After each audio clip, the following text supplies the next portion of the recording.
it was completely out of his thinking. No, the family had just suffered a personal tragedy. They were still just coming to grips with it. Noy Noy being the only boy or man in among the siblings, he felt a personal burden that he had to take care of his sisters, and so the presidency was the farthest thing from his mind. And then here you had the #1 senator, president of the party, all ready for the elections, and the first thing he says to Noy Noy is, "Noy, it has to be you." So the next 3 days was really a conversation between the two of them, where Mar was explaining to Noy Noy why it had to be him, and also explaining to Noy Noy what the burden of leadership once he makes a decision to run would involve. So it was parang selfless act the part of Mar, no, na siya pa nga nag-explain ngayon kung bakit si Noy ang kailangan. Kasi usually pag ganyan yung pag ganun mga negotiation, yung mga traditional na politician, ang pinag-usapan, bakit ako? Ako dapat.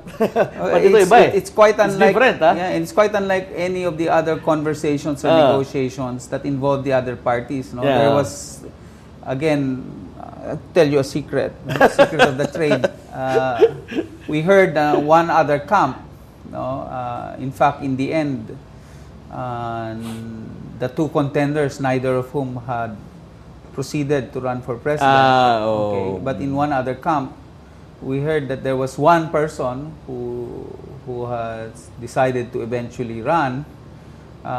The first thing she was asking for was, show me the money. No? So these were reports in the grapevine. No? Nothing like that. Nothing of that sort was ever discussed. And in fact,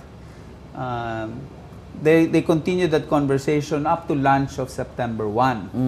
And I think it became very clear to Mar, because basically Mar was saying to Noy, you need to take on the mantle of leadership here. The people are clamoring. Kasi the question then was, sino bang magpapatuloy ng sinimulan ni Noy at ni Cory?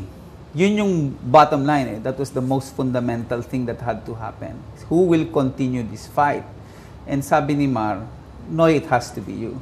But if you decide to let this cup pass, then I must try and do it. Although sabi ni Mar kay Noy, mahirap na talon yun.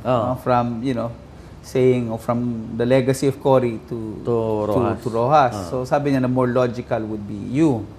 By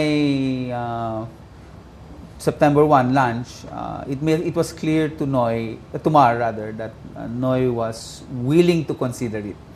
And that was enough for Mar. And so he hastily called the press conference, and at 6 o'clock, he made that move of stepping aside. And then it took another 9 days for Noy to reflect, and then he responded. In fact, yung legacy ng dalawang ni Noy at ni Cory, in our rationale there, our feeling talaga, in addition to these leaders, yung millions of Filipinos following them. Yung sentimento ng ilang milyong Pilipino yon na sumusunod sa kanila. Pag hindi mo na dadalhin yung legacy ni Ninoy pati ni Cory, mawawala na rin yung milyon-milyon Pilipino na sumusunod, naniniwala sa pinaglalaban nila. So it's there, nandun yung warm bodies. And before we proceed, Chito, we'll have a quick break for some reminders. Okay.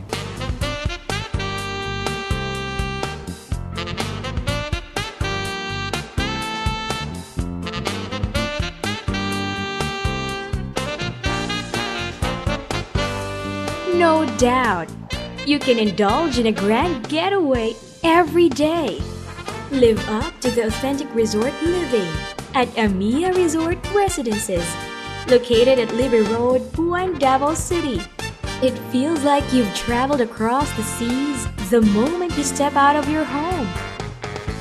No surprise that everything leaves you feeling relaxed.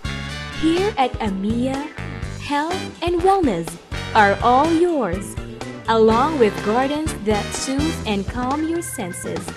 There will never be a dull moment here at AMIA. With the satisfying and complete facilities, you'll have more than 1,000 different things to do. In AMIA, everything is yes. Experience the true essence of resort living.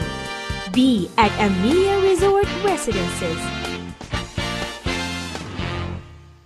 We're back here at Election 2010, still with our guest, the Director General of the Liberal Party, Mr. Chito Gascon. A while ago, we talked about the inside story of the Noy and Mar tandem, yung mga principles na pinaglalaban nila. And now we'll move forward. Pag-usapan naman natin, Chito, yung I got hold of a copy nung pinablish sa Facebook, yung agenda ng Noy Mar soon to be presidency, Noy Mar presidency. Magdilang anghel ka sana, Ed. So, for the benefit of our televiewers, pwede bang in summary or in a nutshell, ma-explain, ma-discuss natin para naman yung ating mga Noy Mar followers